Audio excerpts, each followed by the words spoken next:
In today's video, I'm going to be discussing the one thing that you should think of and do when you reach a ceiling with your e-commerce business. Whether that ceiling is 50K a month, 500K a month, a million a month, whatever that is, I'm going to talk about that strategy. In case you are a new viewer, my name is Brando. I actively work with 7 and multi-8-figure brands. This is just one of our own clients, just so you see the type of caliber of clients that we typically work with actively right now. Now, as I promised you in this video, I'm going to talk about how to break through your ceiling and scale past 50, 70, 100 plus $1,000 days. Okay, and before I get going into a whole rant on what most people or most businesses do and why they're stuck and what you should do to kind of like go through that, you need to understand that brands don't understand, most brands, they don't understand that when they are stuck, meaning that they literally cannot scale, they're not more profitable. In most cases, I would say the majority of the cases, it's a macro problem. Okay, if you maybe reach of course, if you're like below $100,000 a month, most likely you can just do better creatives, right? There's a lot of build better funnels,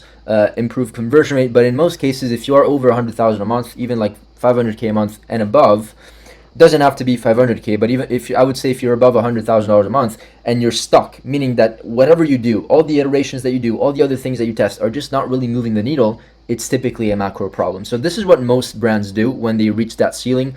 Disregard monthly revenue. This is just a chart that I got from another video, but this is what most companies do. They have maybe 1 or 2 avatars, meaning they're going after a couple of different avatars. They're testing a couple of different angles, but once they find what works, because there will always be that one thing that just works for your brand, and you keep on doing iterations and going after iterations and going after iterations, and typically the iteration, of course, it perhaps could improve the results, especially as you do more iterations, you get better at doing ads.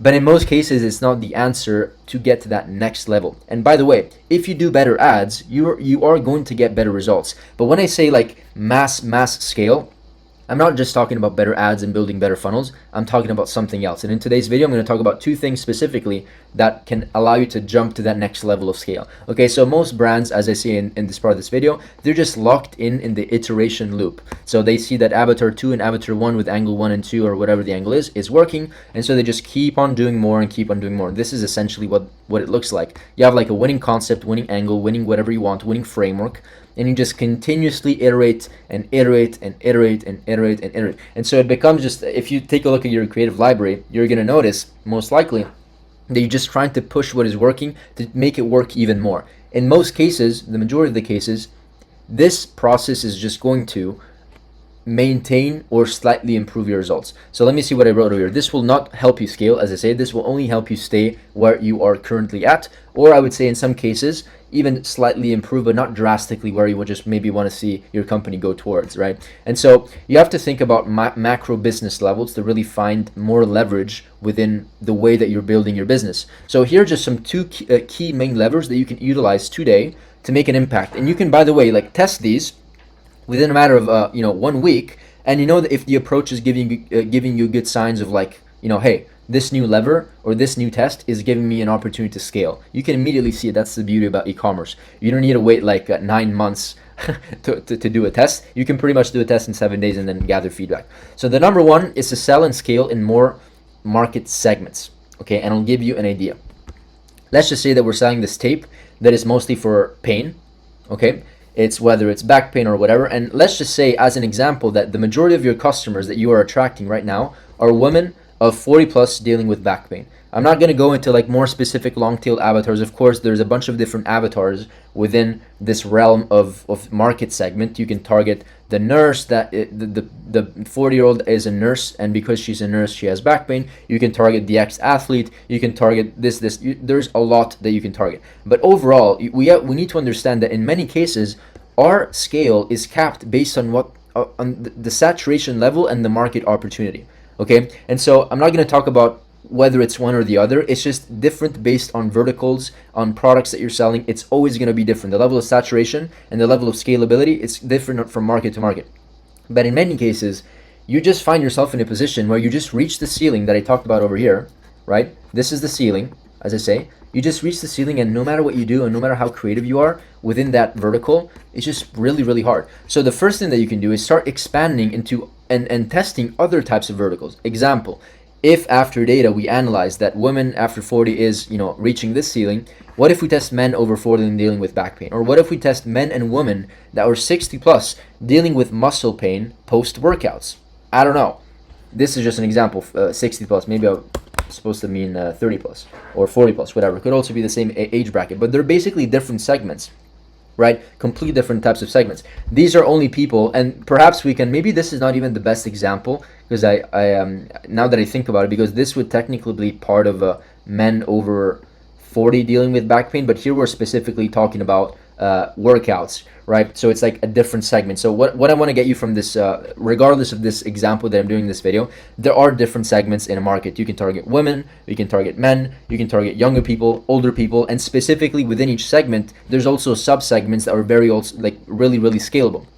For example, what I was talking about before, you can target people that are nurses and have back pain. You can target people that are dealing with back pain because they actively are active, or they're maybe standing up, or they're maybe sitting on a desk 12 hours a day, and when they stand up, they're basically two types of verticals. One is targeting the athlete, right? One is targeting the nurse. One is targeting the person sitting like me right now, working 12 hours a day, and when they stand up, they have back pain. So that was the example that I wanted to convey. I'm realizing right now that this is not the best example. Okay, hopefully you get the point. So this is one way, shape, or form that you can actually leverage to scale more horizontally. And I know that I talk about the avatar aspect quite often in my videos, but the reason I do, but I never really explained the reason about this market segment. Some segments, some avatars are just not as scalable and don't have as much as an opportunity, right, as the next one that you're going to test, right? So a great immediate lever to just get to that next level or give yourself a shot, instead of just doing a bunch of eventually useless iterations. I mean, they're not useless, but they become useless if you want to get from 500K a month to like $1 million a month, right? Iterations are not going to get you there. I'm sorry, man. So you get the point. So instead of doing iterations, you focus on still doing the iterations here, but within a specific market segment, targeting different avatars, targeting people that are in different contextual situations, have different aspirations, who are different gender, different age. You get the point. Different markets, different segments are going to perform in different ways. So the way that we then go about it is that we test these segments within each avatar, and we establish that there is three things: enough of a large TAM, they focus on one major pain point, and they are specific and not too broad, right? We don't want to just go after some an avatar that is just way too broad. And then we can go ahead and do our tests. The way that we do our tests is that within each new vertical, of course, keep this in mind before I go into the strategy. One thing in mind to consider is that these tests are riskier, okay? Because you're not leveraging an already proven to work framework. Because maybe if you sell to nurses and you're working with, you're selling to nurses, and selling to nurses is giving you profitable results, and it's scaling you to like 300K a month, whatever the number is, it doesn't mean that you can transfer that over to a completely different avatar. So this is a riskier test, and the chances of you maybe failing, even if you do the research, are higher because it's harder to crack, or else everybody would do it. But this will absolutely, it's like kind of risk-reward ratio. You're going to risk more capital to make the test, but if the test works, it's going to allow you to untap a new level of scale over here to get to, $5-10 million a month. Imagine if you have different buckets and different segments. You have one product, one collection product, call it whatever you want, one type of product where you're basically selling it to like 4 or 5 different segments. Will you make more money? Yes, you will make more money, 100%. So this is how we test it. We test these avatars. Let's just say we're testing 4. Once we basically want to test around 6 angles, around 6 ad sets, you can call them. What is an angle? An example, if you're dealing with like back pain, an angle would be you can't play with your kids, or another angle is you're not setting a good example for your kids. These are just random without doing research, so you could probably find better angles with me. I'm just trying to prove a point here. Another angle could be you can't, you will age sooner, right? Things that like actually matter. So like these are all angles, but the same avatar. Have back pain or sitting down 12 hours a day, 9 to 5. That's one specific type of avatar. When it comes to nurses, right? Different angles you can do, same. So what we do is that we test different creative concepts and angles within each avatar. And these are typically 4, 5 to 6 ad sets to test one avatar. If just it doesn't work, we're seeing high CPMs, too high of a cost per click, whatever that is, low cost per click-through rates, right?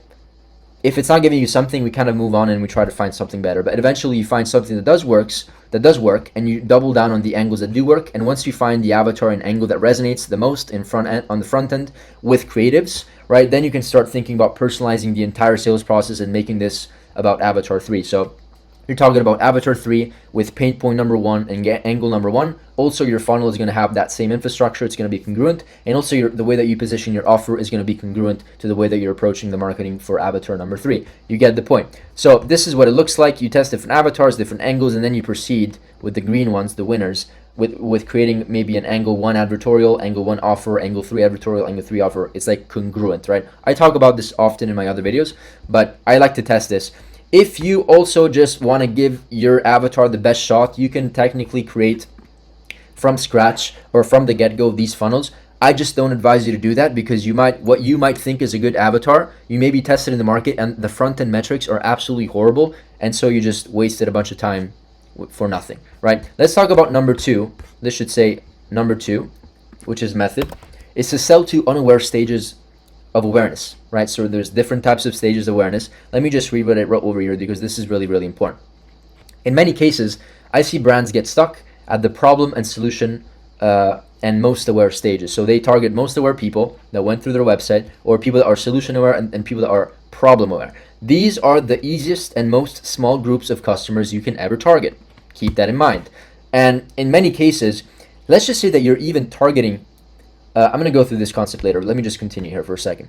So try to expand and build a sales process that is optimized towards targeting avatar customers that have no idea that they need the product. The goal is to make them aware of their problem and present a solution to their problem. This is by far the most competitive one. Even if you are doing unaware, it's either not working, or you didn't spend enough resources, or typically what brands do is that they start with most aware, solution aware. They start with like problem aware and solution aware, just because it's easier to target somebody who is already aware of the solutions out there, and then you show your product, which is a better solution, more advanced in technology or whatever, has more ingredients or whatever, and you position it, and automatically you can easily convert. Or people that are already aware of their problem, and then you need to bring them to the solution awareness, and then bring them through the funnel, and through the offer you get it. But this is what it's going to look like from an opportunity standpoint. Solution aware is so low. Not a lot of people know all the solutions in the market. Problem aware is going to be a bit more expansive, right? If that is even a word, you can basically, what I meant to say is that you can expand on it more, and you can reach out to a broader market, so there's more opportunity to make more money, right? And then there's the unaware awareness stage, which is basically people that don't even know that they have a problem, and you just need to be very, very good at presenting, at resonating with them from a problem standpoint to get them aware that they have the problem, and then get them aware that there's other solutions. You get the point. And so this is of course, the most challenging market, as I say here, because they are the coldest people. But if you crack it, there is an opportunity, as I say, to scale very, very aggressively on a deep, deep level, no matter the vertical. Okay, and of course I said depending on the vertical, because some verticals are going to have bigger piles, bigger oceans, and some others are going to be smaller. But typically, the unaware market is the most scalable market. Okay, and then of course, once you scale with unaware, you can make the problem aware funnel and the solution aware funnel. All the other ads should work well together, all together, all at once. But this is essentially what it should look like. You can go from ad to landing page or advertorial to sales page to offer, and you're basically targeting completely unaware, and the goal is to get them ready to buy. So imagine the challenge there. Most people don't even get into this level of awareness, because it's just really hard from the get-go, or they start with it and they never eventually end up really testing it properly or cracking it. So in many cases, to get the attention of unaware people, and this is really important, you need to start the marketing with what they know to be true, because they don't know they have a problem. They don't know shit about your the problem, the solutions, anything. What they know is how they feel. So you don't lead with the product, as I say here. You do not lead with the product. You lead with the problem they are facing, and then expand gradually by telling them why they are having this problem, until you present the solution. So these types of ads, if you crack them, they typically get cheaper clicks as well. So you get more people into the funnel. And by the way, this doesn't mean that you have to go super, super broad with your avatar type.